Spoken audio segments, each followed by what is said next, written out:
Let's bring in Evan Siegfried, author of GOP GPS and Republican strategist. Also with me, Jessica Tarlov, a Democratic strategist and pollster and senior director of research at bustle.com. Good to have you both always. Thank you. Let's start with taxes because the representative who was on earlier this hour, Faso of New York, had thought that there might be more consensus there than we just saw in health care. That can't be hard, right? So, but you need so many Democrats. What is this new call to the, moderate Democrats, we need you? Where's that coming from? Well, it is coming from President Trump, but there are also members of Congress who are behind the scenes talking about, we're sick and tired of having to deal with the Freedom Caucus and them being obstructionists and just saying no to everything unless they get this pure bill on whatever the matter is. And I think that they want to just see if they can get something done and peel off moderate Democrats. We can do it in the Senate where we peel off Joe Manchin and other moderate Democrats. Why not in the House? All right. Good question. Are those Democrats going to play ball? We saw Senator Chuck Schumer, also of New York. Faso said he had talked with him and that they've known each other for years. We saw him say, well, maybe we would come to the table and get consensus where we can. Do you think he's sincere? I do actually think he's sincere. And he said also this weekend that he'd be willing to compromise on health care. It's not as if Democrats don't understand that there are problems with Obamacare and they'd like to reform it. And I think going forward, now that everyone has admitted that Obamacare is the law of the land, that there's great opportunity there. And Chuck Schumer, he wants infrastructure spending, too. And that's something Donald Trump is a fan of. So I think that there's a lot of wiggle room here.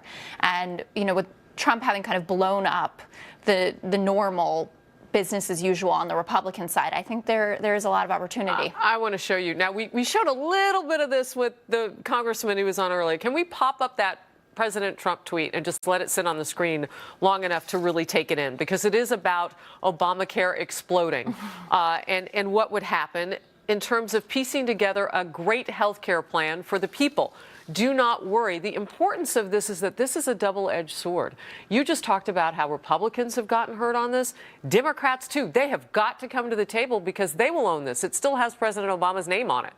It does, absolutely, though I do think the risk is a lot greater for Republicans at this moment coming off of this loss. Isn't the risk really for the American people, though? Well, 100%. I mean, can we just get real about that? Absolutely. I think, and that was totally lost in the conversation on Friday with everyone blaming the other ones and Democrats gloating as if this was a victory for us. Exactly. And it was in terms of people keeping their insurance. The really crazy thing was Democrats are still celebrating this. They're saying because you organized and you went to town halls, we defeated the AHCA. Well, but that is That's meaningful. like the Cleveland Browns saying that they were responsible for the New England Patriots winning the Super Bowl. It's not factual. That's over my football head. But I do think that the town halls were meaningful on both sides of the aisle. You had Chuck Grassley talking about them, Mitch McConnell, Tom Cotton saying these are real Americans who are concerned about the quality of their coverage and the fact that they might lose it. So I do think it was important for everyone to get on the phone to their representatives. I don't think it swayed votes on the Republican side in the AHCA fight, though. Yeah. Oh, I disagree, but I love the NFL, but I'm too much March Madness now to even go there with you.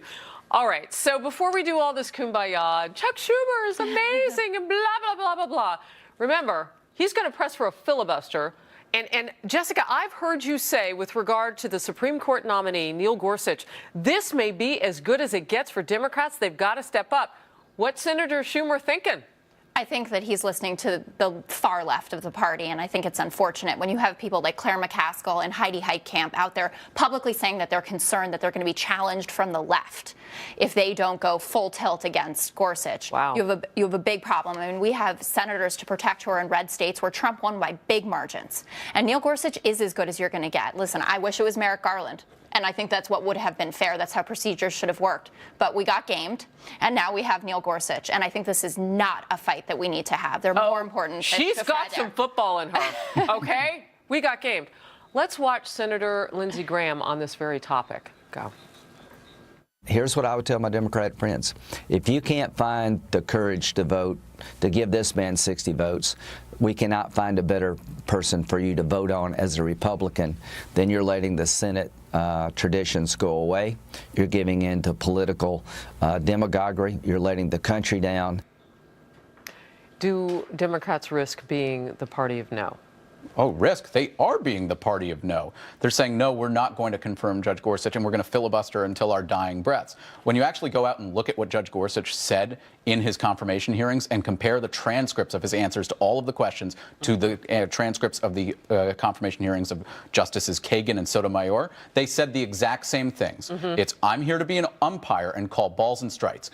And the Democrats stood up and cheered for Kagan and Sotomayor. But now when it's Gorsuch, because it's by a Republican president, they're saying, oh, no, we got to get rid of him, and we can't do that. And they're also trying to paint him as having somehow had a man freeze to death and not showing compassion in changing his ruling, not based upon the law, but based upon emotion, because it's not really connecting at all. I actually think the line of questioning, specifically from Senators Al Franken and Dianne Feinstein, were very pointed and great. And I think that was what you need to do. You need to push people, obviously. I mean, it's one of the most important jobs. Did you learn anything about Mr. Gorsuch from all that? Well, I know a lot about his time at Oxford. No, I think that you do. I mean, explaining decisions like I ruled as pertains to the Hobby Lobby decision, for instance, I think that that's important. I think also just getting to know the character of the man and his personality, I think is important. He's going to be around on the court for 30 plus years. I don't want to make this about Senator Al Franken, but he got a lot of criticism for the questions and the questioning that he went down. Liberals liked it a lot. Okay. I will say that the base on that was side liking of the fence. You know, the idea of being oppositional in politics is somewhat identity defining, I believe, right? But it can really hurt you when you try to get things done. And I think one of the most memorable sound bites came on Friday in the news conference by Speaker Paul Ryan talking about, the defeat of being able to get up there with any kind of a bill that they would vote on. I want to watch what he said with both of you, because this could be a cautionary tale for both parties. Watch. We were a 10-year opposition party where being against things was easy to do. You just had to be against it. And now, in 3 months' time, we try to go to a governing party where we actually have to get 216 people to agree with each other on how we do things. And we weren't just quite there today. We will get there, but we weren't there today. Doing big things is hard.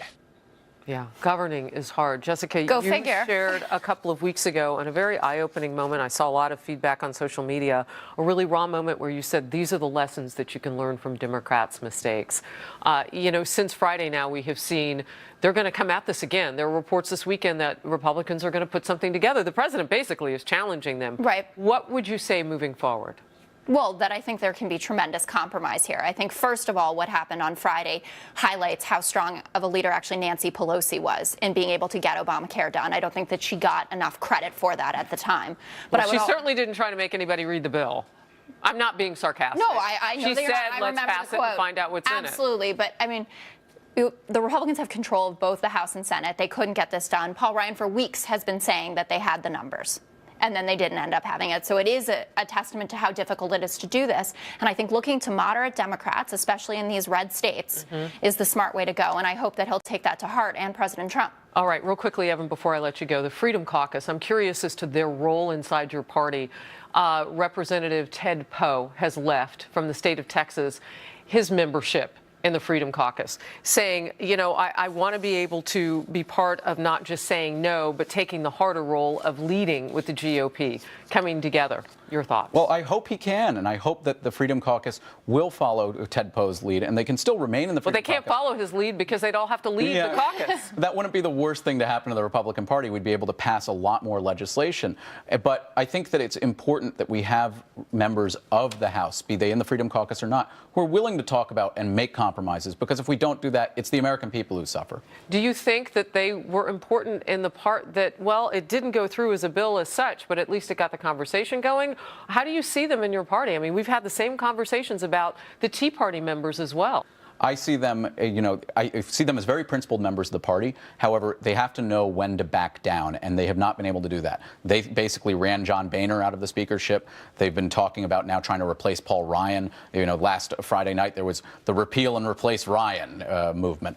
And it's just not really helpful. And they went in, they met with the president on Thursday, and they came out of the meeting and they said, no, we're not going to do anything. But in the Freedom Caucus, and listen, I'm no fan of their politics, but aren't they actually being the most authentic? Because Republicans have promised their voters repeal and replace now through 3 election cycles. And they're standing with it, and they're saying, we don't want Obamacare light. It's bad for us. We want a repeal, and we need a good replacement plan, which is... You're echoing Representative Poe, because he says that in order to deliver upon those conservative promises, that's why he's stepping away from the caucus. Look at me, like a Freedom Caucus member. Well, there you go. Jessica, Evan, you can be anybody you need to be on the Fox Report. Thank you very much. Thanks, Harris. I appreciate your candor most of all.